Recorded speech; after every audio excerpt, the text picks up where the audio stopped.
we're all setting up microphones and so on. Well, thank you for all three papers, and for kind of agreeing to the challenge of being placed in this situation and talking about something that is not specifically your topic of research, but it's very courageous of you all to have agreed to look at Mira through your individual research interests. I think I'll kind of start. I'll go backwards in a way, because I think Aline's presentation gives us some good examples of the dangers of and the difficulties of presenting Brazilian art to in an international context to audiences that might have expectations, and curators who might have particular art historical interests and might, in a way, manipulate visual and art historical information to their own interests. And I'm particularly thinking of the kind of, yesterday I think Brian, he was talking about categories and conventions of within art history, and I think that there is a kind of a convention that has become more and more common when dealing with Brazilian art in an international context, which I think if Oswald de Andrade was alive today, he would call macumba para turista,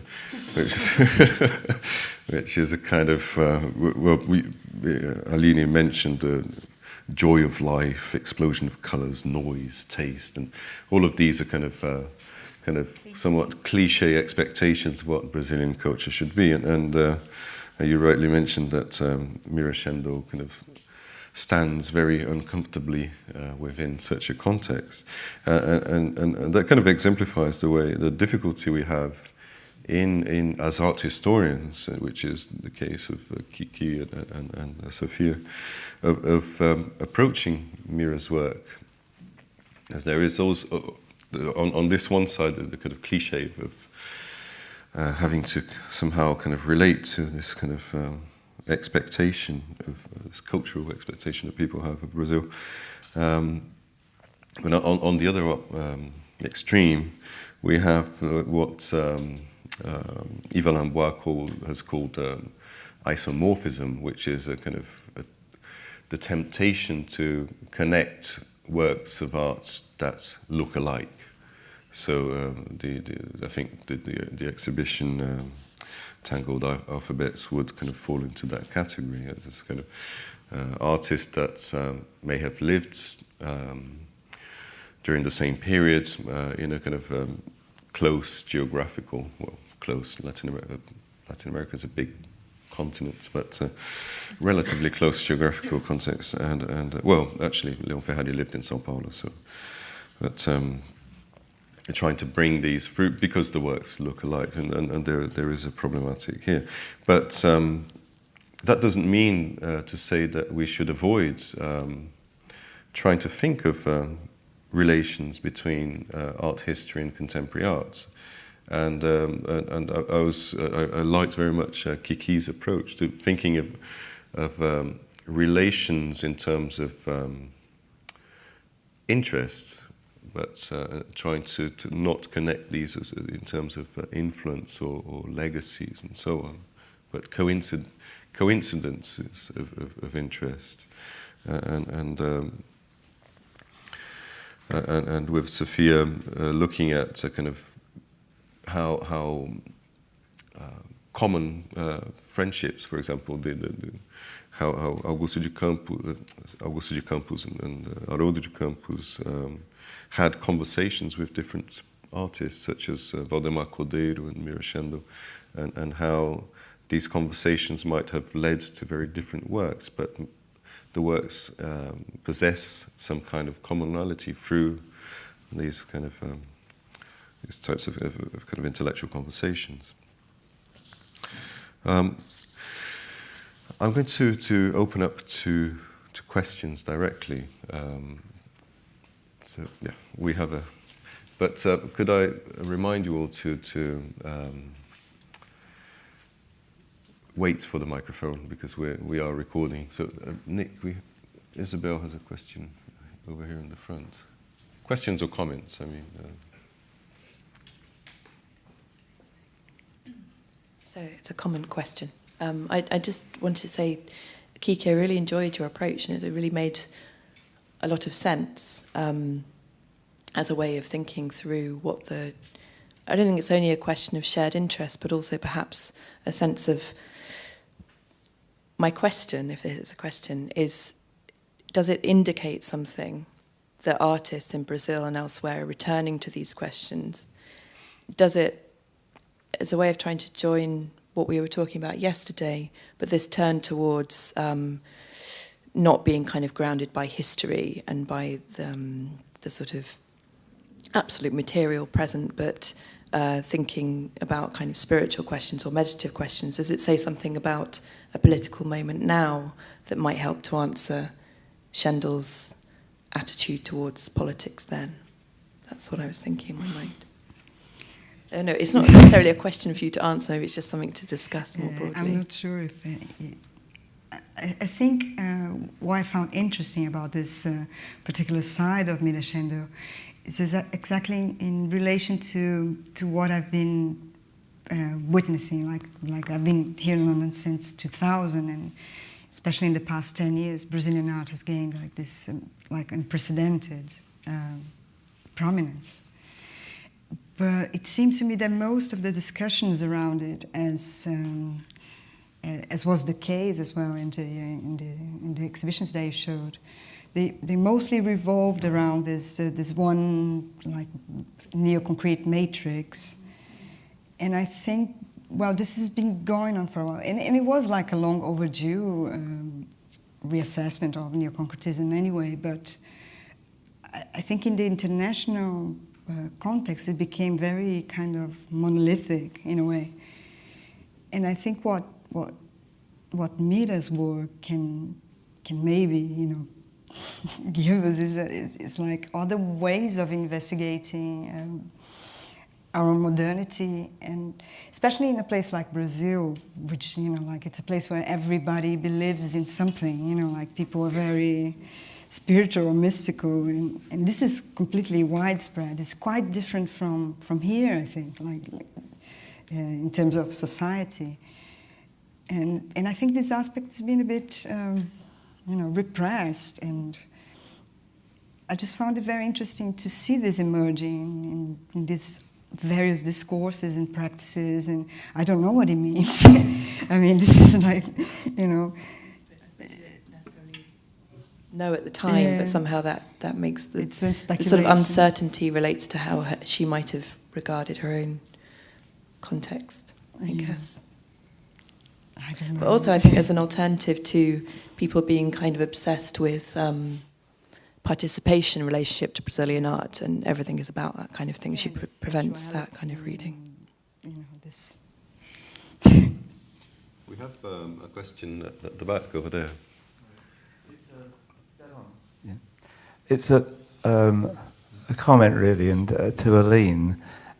Just I've been going to art exhibitions for 50 years, and in the last 10 years or 5 years in England, there's this spate of, well, I can only describe it as middle-class women bringing their screaming children into the galleries, which is totally disruptive. And the meditative nature of this show, it would destroy any possibility of my connecting with the art.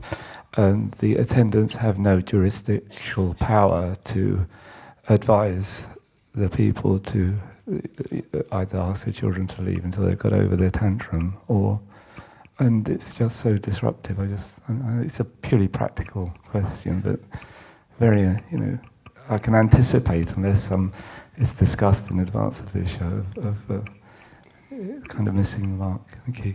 You mean like limited public access to the like? No, not I'm limited not sure, public. in a but museum. if in the past, if a child started crying in a show, the mother would be so embarrassed that they'd take the children out. Yeah.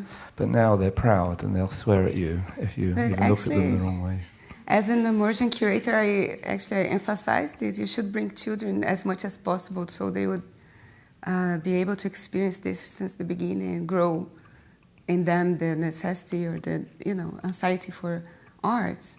I know it can be bothering sometimes, but I mean, in such large institutions like the ones I presented in the case studies, and Tate, I don't think this would be even like correct, like politically correct. I think what he means is that there is a double side to this, yes.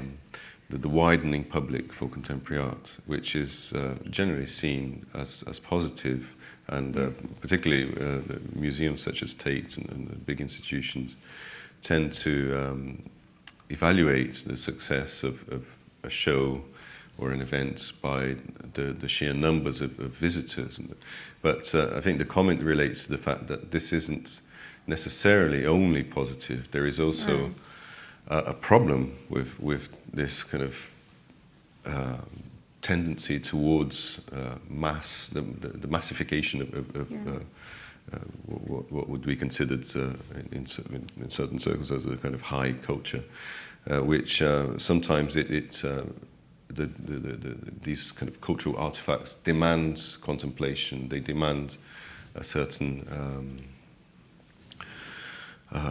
environment which this tendency tends to kind of deny, and there is this problem with. I imagine it is a problem that museums have to deal quite often with how to kind of negotiate and articulate public success with the actual kind of display conditions, let's put it that way, of a work of art. So I think that was exactly right. Thank you. There's Geraldo here. Thank you. I have a question to Sophia.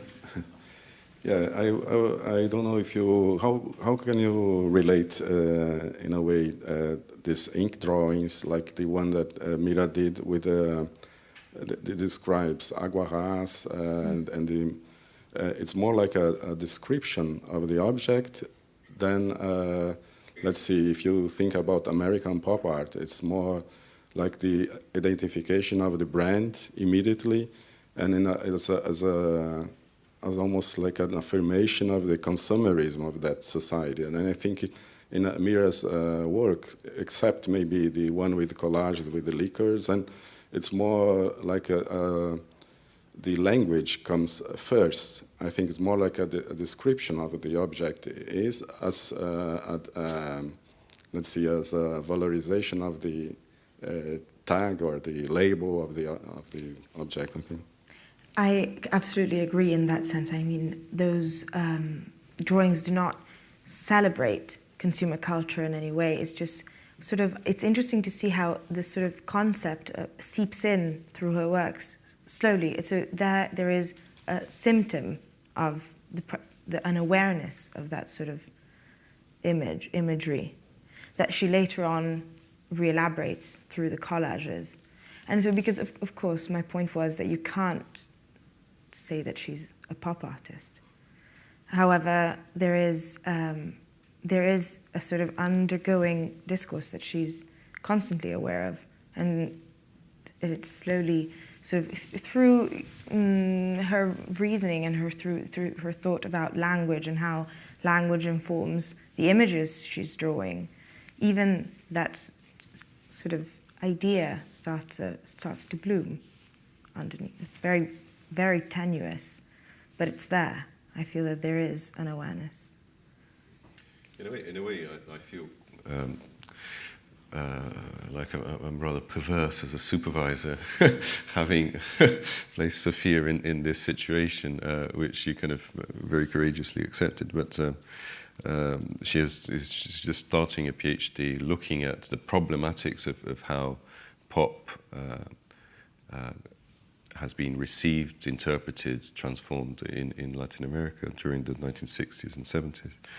And so in a sense, what she's looking at is not necessarily how an artist's work might relate to pop, but how pop art is absorbed and transformed and made into something detached from what we usually associate with pop art. So trying to understand pop not in relation to what happened in the United States or in the UK, but trying to problematize it within the context of Latin America.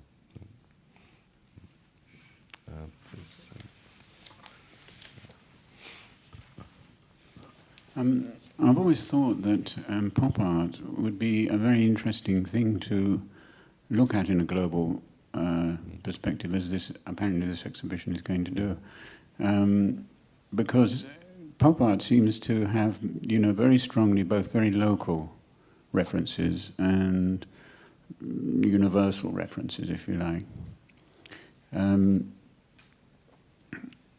So that approach would, for example, put Andy Warhol into his local context. He's a very local artist, New York, and so on, and would bring out, in the case of Brazil, I think, obviously more than, the special relationship that you were dealing with, but most people, I think, would think of pop art in relation to Brazil with Antonio Dias, and the early work of Ana Maria Maulino, which are sort of very, very easily put in the category of pop. Or Rubens Gershman. And Rubens Gershman. And then it could be a very interesting exhibition, because these differences of the context in which the work came. Paolo Venancio wrote an interesting piece about the difference between the Brazilian city and the American city in relation to depiction of consumer images. So I just wanted to note that down. Yeah, but in that sense, I think that popular culture also relates to what you were talking about. So that sense of religion, its belief, that is also very much part of popular culture. And I find it interesting to sort of see how it can branch out into what you were talking about, for instance. So, it is a topic for debate. What would you think about it? Would you categorize it in popular culture? I don't know. Yeah, well, somehow, yes, but not... The image of the... Yeah, it's a very pop culture, but it's not... It's a really religious image, like the fig or other images and other references in Mira Schendel's work, like the I Ching and like direct references to God. I think it relates more to like this widespread spiritual character of Brazilian society. Okay. Perhaps. But I wouldn't know how to place it in relation to like popular pop. culture. Or I think Tanya wanted to join in the conversation. Well, I was just going to say that I think pop is something that there's always been elements of ambiguity about what we mean about pop, and particularly in Britain we've always addressed ambiguities between what is British pop and what is American pop, and what is also continental pop or nouveau realism. And then to look at pop in relation to Brazil, you have to bring in other terms, not just as in France with nouveau realism, but also new figuration. And new figuration then brings in a sense of, what are the boundaries of pop? What are the motivations behind the formation of images? And I think pop as a category is unstable because of within Latin America, because within Latin America in particular, I think pop encompasses also anti-pop and its adoption and undermining for the precisely the opposites of what US-based pop is about. So I think it's kind of very interesting to think about these questions and in relation to Schendel. She's outside of this discussion about pop, but I think it's very interesting, Sophia's paper about to emphasize her awareness of her context and her connections to her context, because I think she was a very aware but deeply sort of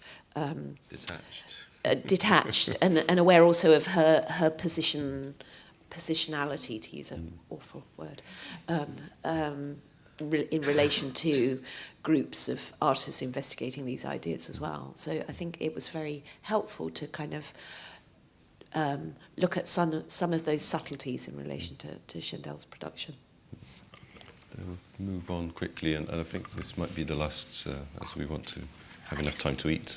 I just want to take up the question that Isabel posed to the panel that wasn't answered, and I just want to kind of come up with a thought from the political philosopher Boaventura de Sousa Santos, who's Portuguese but is important in Latin America.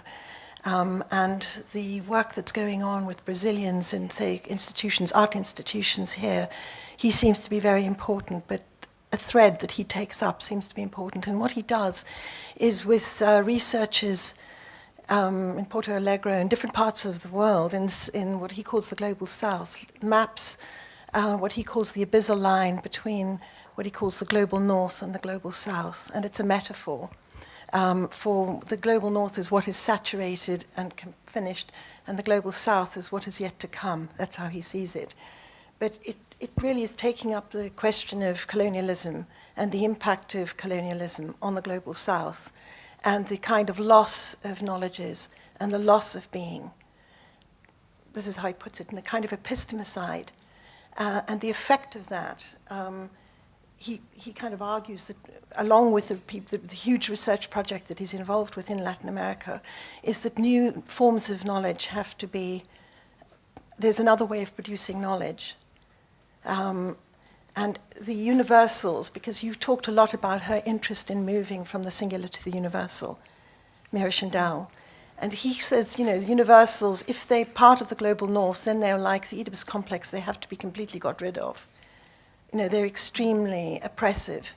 So if they are other universals, they have to be rethought what a universal might be in relation to a completely, what he says, a non-abyssal way of thinking and producing knowledge that reactivates lost being and knowledge.